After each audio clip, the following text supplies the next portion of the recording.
and drag. Nothing happens. You have to have something selected for it to work. So if I click, now I've got a UV polygon selected. Just watch what happens. So I click and drag, and you can see you sort of get a soft, rubbery type springy effect with the UVs around it. And this is a really handy tool for tweaking your UV maps. Works in the viewport as well, but you'll find it's a lot easier to control by doing it in the 2D view. Works in UV point mode. Just got to get something selected. So just click on a UV there like that, and then drag around. So if we turn it off, if you were trying to get the same effect, you'd have to sort of select a point, move it, select another one, move it, and that's really tedious. The magnet tool is a lot quicker to work with when you want to tweak your UV map. So we'll just turn it back on, and just move like that. And I'll even show a practical example in a little bit of me sort of tweaking a UV map. So you don't have to work with just one point or one UV. You can sort of press the space bar, toggle back to the live selection tool, grab a few of them like that, space bar back to the move tool, pull down. Okay, I'll just zoom out a bit, space bar back to the live selection tool, space bar back to the move tool, pull down, come to UV polygon mode. I'll just space bar, live selection tool, get a few like that, space bar back to the move tool, move around. The radius option, if we increase that, if we put it up to 100%, won't go any further than 100. You can see they're all being moved around. Probably one of my favorite tools in body paint. Really, really handy, and one that I use a lot for sort of just tweaking my UV maps. Okay, so I'll just restore my UVs. Let's have a look at the proper magnet tool. So I'll just click off to deselect. So the proper magnet tool up here, if I select it, you can see that it's changed down here to say magnet tool. Now don't be confused. Even though that option there is enabled, that's for the move tool. I can just even turn that off. The settings that we're looking at are these ones here on the magnet tab. Now this one will work without having anything selected, and it will also work with if you have some selected. Let's just have a look at it with none selected. Okay, just click and you can see I can move them around. Really fast to work with because you don't actually have to select anything. So you can see just how quick this is. I'm clicking, clicking, clicking, clicking like that. The nearest point method, and of course just like before, you can actually do it in the viewport, but very hard to control. Do it in the 2D view. Now you saw when I sort of clicked, I came off that tab. I've got to go back to the magnet tab. The nearest point method, when you click, it will snap to the nearest point, whereas before with it off, when I clicked, I was just sort of in the middle of the UV. Nearest point will snap to a point. So even if you try and click in the middle, it will always go to a point.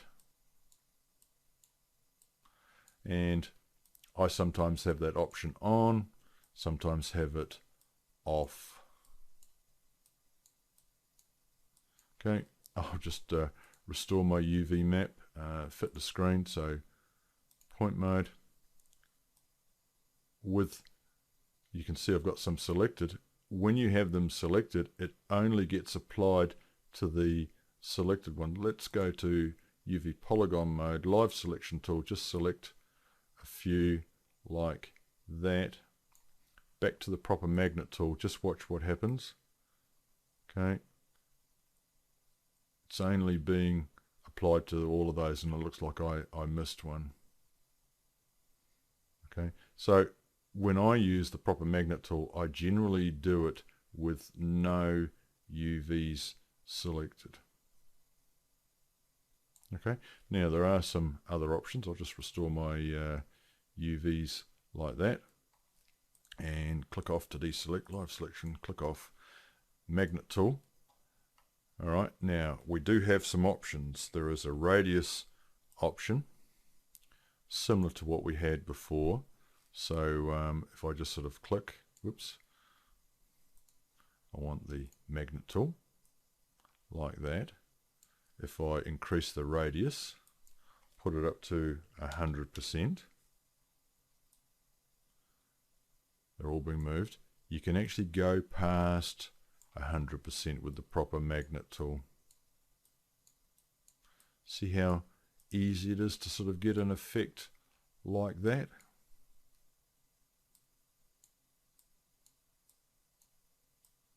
Really handy tool. So I'll just put it back to say 20%. Now there are some fall off types. If you've watched the CAF's regular magnet tool, in that tutorial I showed the various fall off types. If we just click on it, there's a few there. I'm not going to go through all of those. You'd need to have a sort of a play around yourself. Let's just have a look. The needle one, sort of a very fine one. You sort of click, sort of very localized. Change it to constant like that. That's sort of an all or nothing. It's either within the radius or it's, if it's outside the radius, not being influenced. Linear, one that I sort of use. Dome, this has a width option. Not all of them have a width option. I actually suggest you watch the CAF's tutorial on the regular magnet tool, because when you use the regular magnet tool you actually get a sort of a yellow highlight preview of the radius and also the width, and it's a lot clearer changing them what sort of result that you're going to get. So there's the dome with 50% width. Let's just drop the width down to nothing and see what we get. Put it up 100%.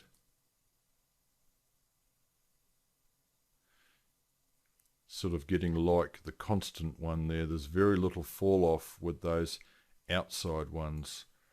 Drop it down 11%. See, it's a lot softer.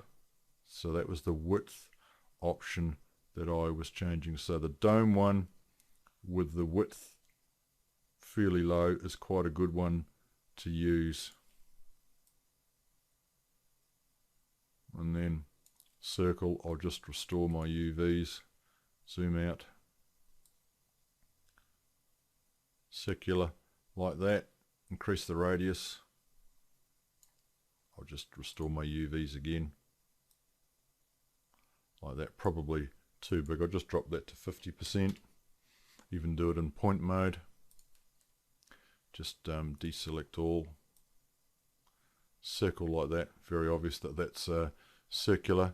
So that's it. That's the magnet tool.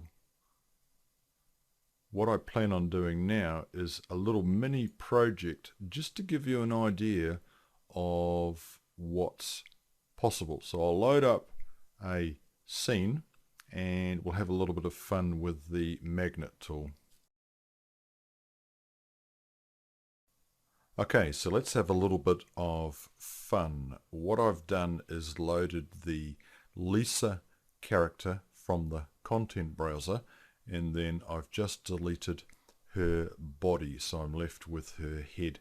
She comes pre-UV mapped, and you can see the UVs for the head. First thing I'll do is just select them and just run a realign command just to make them bigger and fill the 2D texture map. What I'm going to do is load in a texture map that I got off a magazine CD of a painted head, and I'm going to use the magnet tool to move the UVs around just to try and get the UVs matching the painted face. I'm not going to do all of it, I'm just sort of going to do just a couple of bits just to give you an idea of a practical use for the magnet tool. So I'll come onto the materials tab, double click to create a material, and just right click, texture channel, color, and I want from disk. Okay, so just click on there and that will load up your sort of file browser, and it's K face. So